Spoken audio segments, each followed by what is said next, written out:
What's up, everyone? Good evening. Welcome to the Ready, Set, Go podcast for SEC football.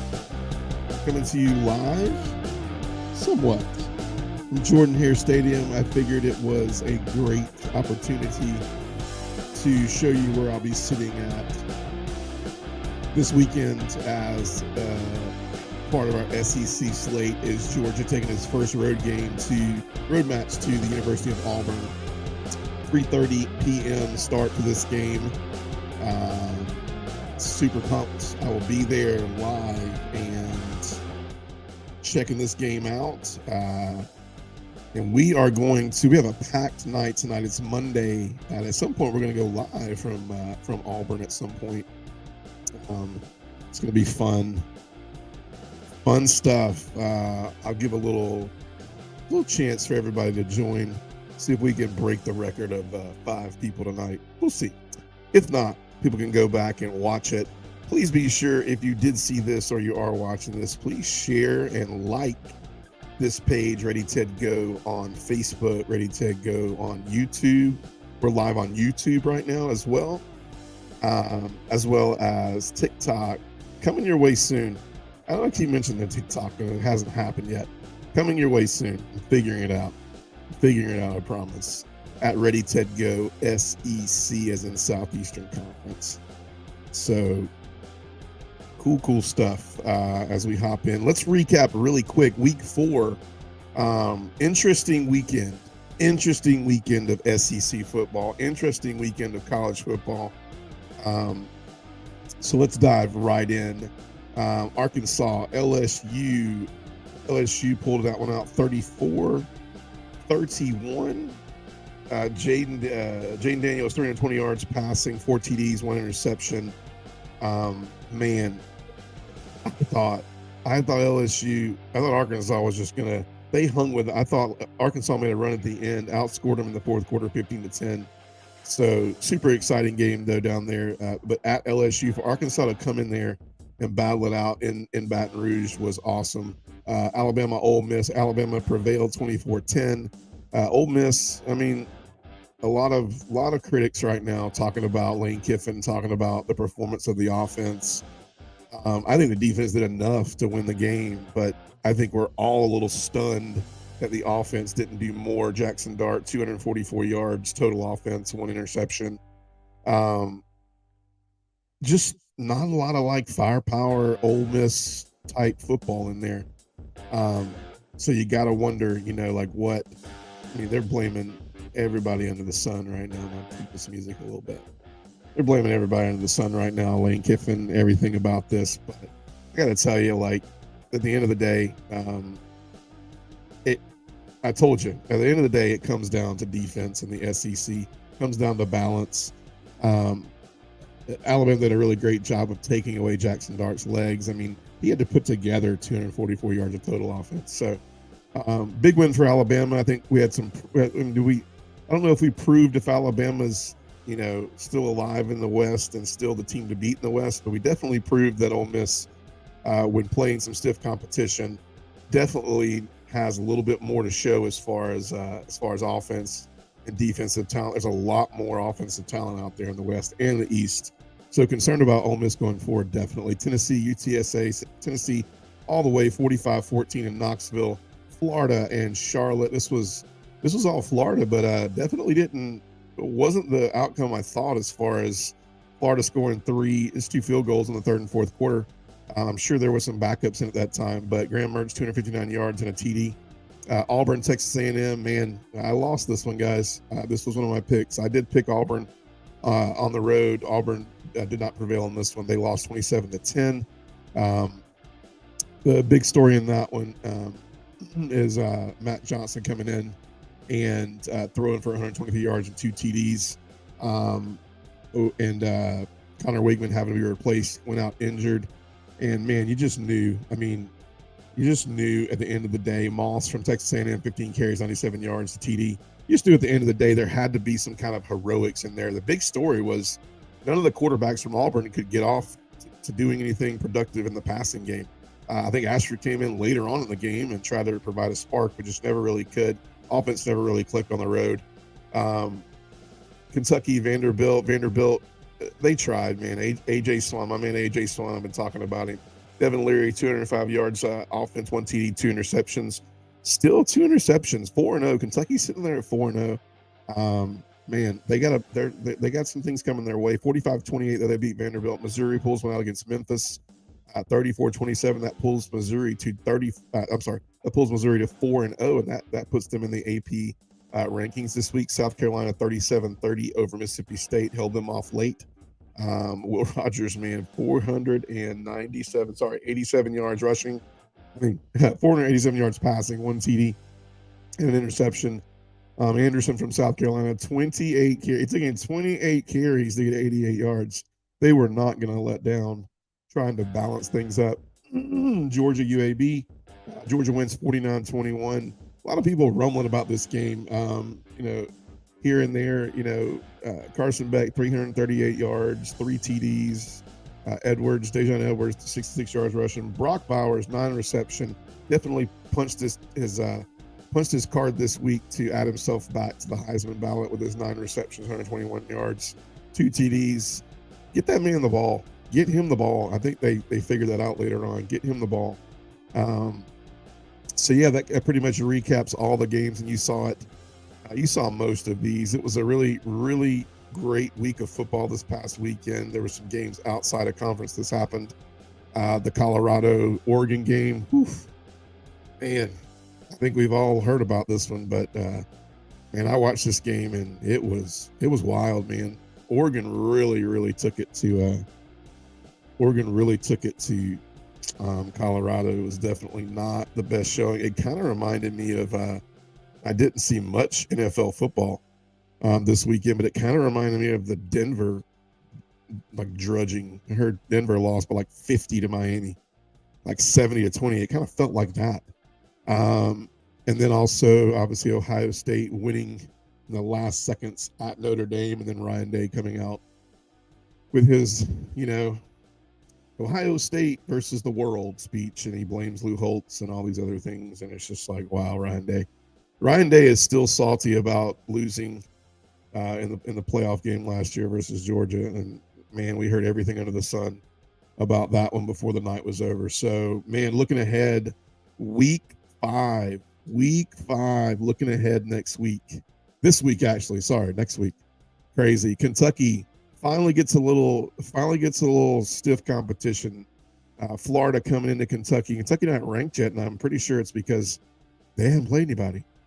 Don't get me wrong. Georgia hasn't played much of anything either. I would say South Carolina would be in the mix of some of their better competition, but they turned it on in the second half. Florida coming in there. It's at Kentucky, and we're looking forward to picking those games later in the week. Texas A&M, Arkansas at Arkansas. Arkansas needs an SEC win, man. They need a good win. This would be a good one for them. I still think 12 o'clock. I still think in Arkansas, man, woo pig on this one. We'll pick it later on in the week. Georgia Auburn, obviously, coming to you from an empty Jordan Hare Stadium right now. This place will be packed out on Saturday at 3:30. I will be somewhere here. I don't know, but I will be here. It's going to be exciting. A couple of guests on my podcast coming up this weekend. We're going to go live from wherever we can find a place to go live from. So it might not be the normal look. I might not be sitting here with headphones and a microphone, but we are going to go live, and we're going to see what it's all about out in Auburn, Alabama. First true road test for Georgia. Georgia early 14.5 point favorites. Whew, man, 1,184 yards for Carson Beck right now, 6 TDs and an interception. Brock Bowers doing his thing, 22 receptions. This is going to be an interesting game. Previewing Missouri, Vanderbilt. Missouri going into Vandy. You got to look at Missouri and go, man, the schedule's favorable at the beginning, but later on it gets weird. It does get weird. Big game on the horizon. LSU going to Ole Miss, man. You look at this and you go, man, did you think Ole Miss would be coming off a big win against Alabama and would be going back home to play LSU and have a lot of momentum? First line out of this is LSU by 3. We're going to answer some mailbag questions that include them here in a minute, but that's going to be a great game. South Carolina going to Tennessee, another good game. 2-2 versus 3-1 team. 1-1 both. One team 0-1 of the SEC, the other 1-1 of the SEC. It's a big game. Big game in Knoxville, night game in Knoxville. Man, I'll tell you, man, doesn't bode well for South Carolina. Tennessee's got a lot to prove. They're a little bit agitated about the Florida loss. It's gonna be a good game. And then the 9 o'clock game, late game, 9 o'clock. Alabama going to Mississippi State. Alabama's 14.5 right now over Mississippi State, but I don't know, man. I don't know. We're going to talk about them all. A lot of SEC games, all SEC games. There's some off weeks, some bye week teams as well. But man, big week last week in college football. Big week, a lot of big week. Let's talk about a couple of the things that I would call it before we get to our mailbag questions. Let's talk about a little bit of what the talk was. What's the talk around SEC football coming out of this weekend, going into one? I'll tell you that a lot of talk about the Alabama Ole Miss game, and at first you were like, man, Milroe, he kind of looked the same. He kind of looked very just kind of dry. The offensive line at first was the Alabama offensive line, not of old, but of this year. They just couldn't block anybody. They couldn't block a soul. Like, I was looking and I'm like, this is not the Alabama offensive line of old. I think if Jalen Milroe doesn't have wheels like he has, he just kind of got weird, man. Ole Miss, not the best, defensive team in the West, in the SEC period. It showed a little bit, but I was more disappointed in the offense. But, Lane Kiffin took a lot of flack. He's still trying to get that win versus Saban. Took a lot of flack. I think he took a lot of flack mostly because he's an offensive-minded coach and they couldn't put it together. But I told you, man, Quinshon Judkins, man, he's not been involved in a lot of these games this year.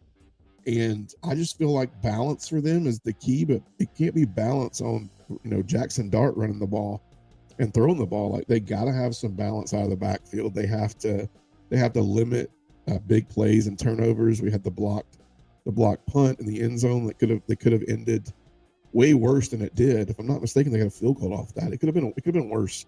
But there's just a lot of talk about, the SEC is a week by week thing. I mean, it really is. And, Lane went from, man, Ole Miss looks incredible. They're going in, they have an opportunity to beat Alabama in Tuscaloosa, and they drop it. So we'll see how they bounce back. Tough. They got to go play LSU right after it. Let's talk about that as they kind of dwindle into LSU. It's at home. That's a good thing. So it's at Ole Miss. A lot to play for here, because if you look at it, you have Alabama sitting there, very vulnerable this year. So obviously LSU just thinks, man, I got to get through this gauntlet of Alabama, Ole Miss. So this is their first kind of test. However, Ole Miss, for them, they're kind of playing for their second spot and hoping somebody beats Alabama in the West. Because now you got LSU, and you were hoping, I think, in order for them to win the West, they needed to win one of those. I think they could count on somebody else getting Ole Miss or Alabama, LSU or Alabama. But I think they needed to win one of these, and so Ole Miss is in a little bit of a bind. I obviously don't think LSU needs to lose this game, but I would say you still have Alabama and you still have the three-way tie, and getting in the SEC championship, that's the goal. Getting there to win it, you got to get there first. So. Just very interesting all the way around LSU, but LSU going to Ole Miss, the time of day is definitely intriguing. So yeah, and then obviously going back to Georgia, UAB. I mean, man, I'm gonna have to exit some of these. I just gonna have to exit some of these Facebook groups, because the sky is falling every week in Athens. The sky is falling. I mean, you would think Carson Beck is throwing the ball in the stands. You would think the defense has no legs. You would think that Mark Richt, God love him. I love Mark Richt. That man is an incredible man. But you would think we're back in the Mark Richt era, because everybody's like, it's a Bobo of old. It's just painful to listen to. And yeah, it's UAB, but I mean, they're injuries, and they're going to have to. Is this a test this weekend? Of course it's a test this weekend. First road test, SEC, it's Auburn. It's a big rivalry game. Of course it's a test. But dear Lord, if Georgia doesn't beat Auburn by like 40, the sky's falling. It's Bobo's fault. Fire Kirby, even though the guy literally just became the quickest out of the gates in the SEC. It's 84 wins, 15 losses. But man, he's just, I don't know, man. He's not measuring up. Defense, I mean, I get it. Defense is banged up though, man. You know what? Bullard could have came back. I think Ladd could have came back. I think Milton could have came back. I think Mikel, if it's a different ball game, he plays with the flu. Like, there's a lot of things that could have gone on that game. You kind of sew it up. I mean, if that's the case, nobody talked about, I don't know, maybe you go to the Florida board and check out the Charlotte, Florida score, the board for that, because it's just like 22-7, man. I don't know. Graham Mertz, 259 yards. I guess Florida's good. They got to give away because of the Tennessee game, but who knows? But we're going to get into some mailbag questions about Georgia and talk about them. But and the other thing that was really, really talked about, obviously, was Auburn, Texas A&M. Man, you just thought, early on, you could see early game, Kyle Field. It wasn't the same atmosphere that I remember at Kyle Field because it's not a night game. Night games, they just turn it up another level. And so when you look at Jimbo Fisher, everybody was like, all right, you got Jimbo Fisher, hot seat, Auburn, Hugh Freeze. He's been there about 6 months total, comes in there, beats some Cinderella story, and then Jimbo's out. Well, Jimbo survives, 27-10, had a good third quarter. It's set up really weird because when Wegman went out, everybody was like, uh-oh, like, is this setting up perfect? I will say that Texas A&M's defense really played an incredible game. I still think Auburn has a great offense. I think they're struggling at the quarterback position right now, and I think they're struggling to get passing yards. But, man, their running backs run the ball extremely hard. It's still going to be a test. It's Georgia-Auburn, man. All bets are off at Georgia-Auburn. All point lines are off. It's Georgia-Auburn, so you got to kind of throw the book out for that. Before we kind of really get into the home stretch of our night tonight, let's look at some mailbag questions that'll kind of get into this. And I took a few of these from Saturday Down South, ESPN radio, ESPN podcast, that SEC podcast.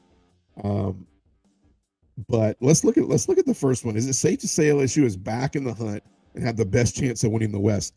Crazy, man. So LSU plays Florida State at the beginning of the year and blows it, right? So then here comes FSU. They almost blow it against Boston College. And then Clemson this year? No.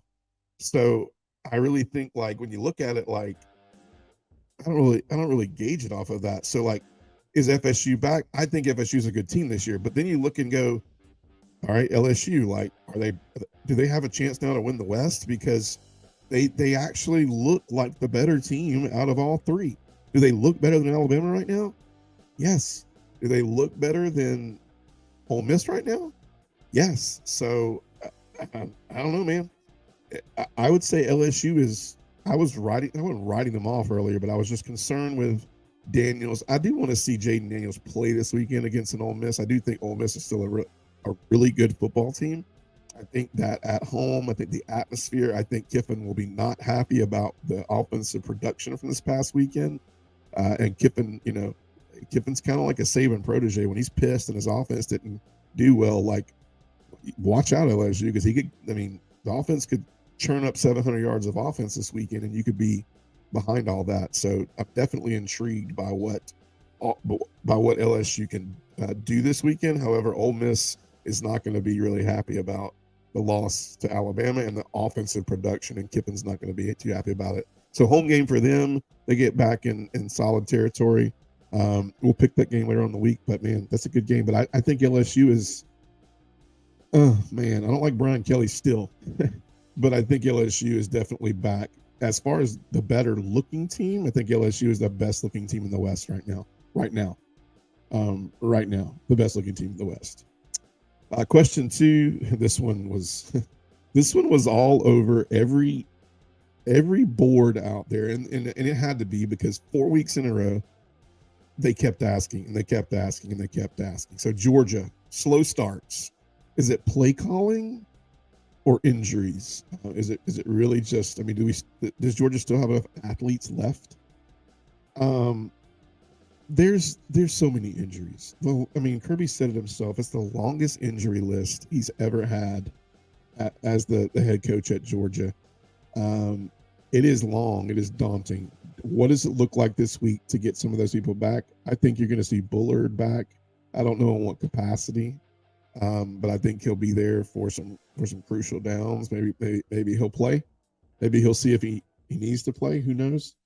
I think you'll see Mikael Williams back, hopefully, from just illness, flu-like illness. Ladd is still it's still all pending on how he runs this week. He was a mandatory 2-week shutdown. If you get Ladd McConkey, Mikael Williams, and Javon Bullard back alone, like that changes the game, and that still keeps you out with Branson Robinson, who's out for the season with you got Mims on the sideline after ankle surgery, who's out at least 6 to 8 weeks. And of course, you're still missing some key pieces from some dinged up parts of the line, and you're still missing Lawson Lucky, Pierce Spurlin at tight end, which would add some great depth. Either Oscar Delp has done a great job. So I would say it's not play calling. Man, look what I mean. The play calling was great. It was not vanilla at all. I thought the play calling was great. I think injuries. It's just the nuances of trying to get going fast, and Georgia's going to get everybody's best game. I don't care if you are, I don't want to take any college football team down, but any college football team that has a heart and a pulse right now is going to give Georgia their best game. It doesn't matter. But still, 49-21 with the backups in at halftime was solid. I think it's injuries. I just think they mount up. They really do. And Georgia has not only one of the longest injury lists in Kirby's tenure, but they have one of the longest injury lists in college football right now. This was put out there as we get into, in honor of all SEC teams being in the hunk and grind of their schedules this week.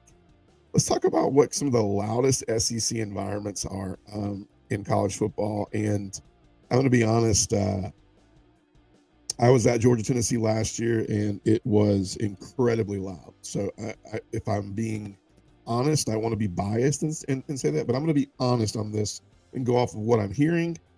I will be doing Jordan Hare this weekend, so I'll be able to tell you what that's like. It's going to be loud. Auburn's going to be ready, man. They're 3-1 still, and you're a win away from beating Georgia and just rallying everything back up. They may look back at this Texas A&M thing and be like, man, what if Auburn wins that? And believe me, Hugh Freeze is the type of coach to do a Kirby-like thing in his first 1 or 2 years with the team and go win an SEC championship and a national championship. Hugh Freeze didn't even know that Kirby won a national championship his second year. That's wild.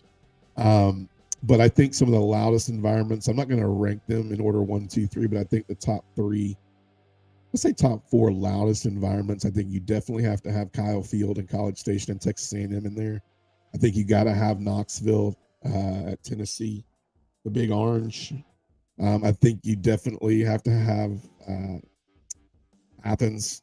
I think you have to have Sanford Stadium in there somewhere. And then I think I don't know, man. I'm keeping Alabama out of this. Everybody that I listen to talk about Alabama about their atmosphere is like, it's not all it's really dreamed up to be. They just, they sing some country songs in there at the end of some quarters, and that's pretty. I don't know if that's intimidating, but it's kind of cool. Sing some Alabama, what's the song? Spend my dollar. They sing that song. I don't know. Anyways, I don't think it's intimidating. But Baton Rouge, Death Valley, LSU would definitely be at the top of the list. Loud as all get out. It's basically in a hole. So it's so loud. And man, it's just daunting to play in. I looked back at some of the week 4 picks of top 4 teams. And a lot of people have Washington actually in the power rankings as the number 1 team as far as power rankings and impressibility, if that's a word, for the beginning of the year. But does Washington look better than basically every SEC team looks right now as far as explosiveness? I would say, yeah.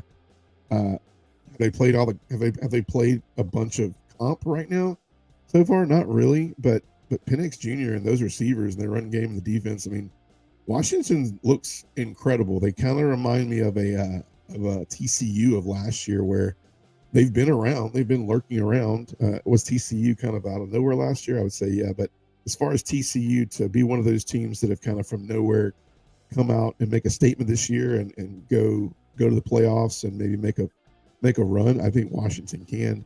And so I definitely think as far as explosive teams, Washington is probably looked better than as far as explosiveness, every team in the SEC so far this year. Um, does any coach leave? Does any SEC coach leave for Michigan State this year? Obviously, Mel Tucker out at Michigan State. Long drawn out situation there. And there's a lot of candidates that have come up for questions. Some offensive coordinator candidates. I know some of the names that have come out the most as far as coming from the SEC, as far as going to Michigan State, and that be as far as head coaches. I don't see any head coaches possibly wanting to go to Michigan State. Some coordinators, maybe. There's a lot of talk about Elko out at Duke wanting that job. But I think one of the top candidates would be Elko. I also think that Schumann from Georgia has been talked about a little bit. I hope that stays in the down low. I hope that doesn't get talked about anymore. But I don't think the SEC. I think Michigan State is looking for they're looking for a Michigan State or a Northeast guy, like a Big Ten guy. So that's recruited in the Big Ten and that's played or coached in the Big Ten. So I think that's who they go with. I don't think an SEC coach leaves for Michigan State this year. Auburn. Quarterback passing this week, man. Topic of conversation last week about the Auburn quarterback situation was really wild. I don't think Peyton Thorne could get over 50 yards of passing. As I look back, I look at that. Let's just re-pull these stats really quick. I think Thorne had, what did he have in passing last week? As we look back, Auburn. Here we go. I mean, Ashford came in, and when I saw him, he was running for his life. Peyton Thorne, 44 yards of passing. It's not going to do it in Hugh Freeze's offense, man. It's just not going to do it. Ashford 4. Total passing yards was 56. And a lot of people are running the ball really well. I think it's going to come down to that. But man, the question is basically Auburn quarterback passing this week. Is it Ashford or Thorne? I think, it's going to be Thorne's game. I don't think Robbie Ashford's been proven that he's coming in for some different looks. But Thorne's going to have to throw the ball. To beat Georgia, Thorne's going to have to throw the ball at least for a couple hundred yards, and they're going to have to run the ball really well. But I do think Thorne will probably need to tote the majority of the passes this week. And last question tonight: bigger issues, Georgia or Alabama? This question was right out of Saturday Down South, and I'm like, man, no bias here. No bias here. Georgia has injury problems. I repeat. Georgia has injury problems. Alabama has some offensive line issues. They have some quarterback issues. They have I even think they have an identity crisis at running back. And I get it. There's been years where they had the two-headed monster at Alabama, but it's there's so many just inconsistencies at Alabama. I mean, Jalen Milroe is a really, really exciting player, and they have some exciting wide receivers out there. Defense is not the Alabama defense of old. I would say bigger issues is Alabama. Georgia has injury issues. I don't think Georgia has play calling issues. I don't think Georgia has any issues on defense. I think for Georgia to be 4-0 right now and to be putting up the numbers they have with the backup of backups. I mean, Dejan was going to be the starter, but Milton out, Robinson out. I mean, geez. I mean, I don't know, man. You got wide receivers at running back. You got, you're talking about putting Brock Bowers at running back. It's definitely a coin flip It's a coin flip on some of those areas at running back. Everybody's talking about is it Nylan Carr or whatever, the decommit from the wide receiver that decommitted from Georgia. Yeah, I don't think that's a big deal. I think that had a lot to do with the fact that his buddy decommitted, who was a tight end at Colquitt County, and now he's going down to Florida State. But Florida State's got some. They got some games on their forecast they still need to worry about. But with all that said, I think Alabama has more issues right now than than Georgia does. As I look at standings right now, the standings alone in the SEC, I mean, man, you can't help but go is, when we asked the question earlier, was LSU the better team in the West right now? I solely agree with that statement. I do think they're the best looking team in the West right now. I think Georgia still is the team to beat in the East, unless I just see something fly out of nowhere the next few days. But when you look at the standings and you look at how things are going down right now, I mean, Georgia still has to play Kentucky. I think it was just announced as a night game in Athens. Georgia got to play Tennessee on the road. Vanderbilt has a few. I mean, the East is lining up really competitive right now because you just don't really know anything. You'll see some identity with Georgia at Auburn this week. You'll see some identity with Florida, and I think Florida. I can't have to go back. Florida plays Kentucky this weekend. Yeah, South Carolina, Tennessee. I mean, you're going to see some identity in the first real weekend of the SEC. I look at Alabama 1-0, LSU 2-0. I think the biggest thing that stands out right now for me, the difference in LSU and Alabama right now, the biggest thing is just the completeness of their teams. I wouldn't have said that for Jaden Daniels about 2 weeks ago after FSU. I said there was quarterback problems in LSU, actually. But I do think that when you look at the standings, I think there's a lot more uncertainty in the East right now. The West is kind of lining up to be LSU or Alabama. I think Ole Miss. I don't think Ole Miss is going to beat LSU. I don't want to pick it too far ahead of time, and then you're going to see Mississippi, Arkansas, Auburn, Texas A&M. They're going to fight it out for the last 4 spots. So there's a lot to say there. Man, it's going to be an exciting weekend. Really exciting weekend. As we kind of get into the meat and potatoes of the SEC season, I'm excited to pick these games on this Wednesday night. We're going to pick all these games and do our mailbag questions. And looking forward to being in Jordan here in Auburn this weekend. Would love to have your mailbag questions. You can email me at readytedgo. Sorry, that's just readytedgo at gmail.com. Any questions you'd like to see on the podcast. And also, if you would make sure you like and follow the page, make sure you share this video. If you're watching for the first time, welcome. Glad you're here. We have a fun time. I'd love to have more people posting and commenting. And we're up to 50 followers, and you might be looking like, all right, man, you're not really breaking any records. Well, here's the thing. In 30 days, we're up about 40 followers. So I'll take it. I'll take it just because of the fact that anybody who wants to talk SEC football and get in here and have a good time, I'd love to have you. So anyways, looking forward to a great week. Happy Monday. It's game week 5 in the SEC. Looking forward to this weekend. We will pick it on Wednesday night. Remember, go drop a like and a follow on YouTube, on Facebook, and on TikTok. And thank you guys for joining. You have a great night. Bye-bye.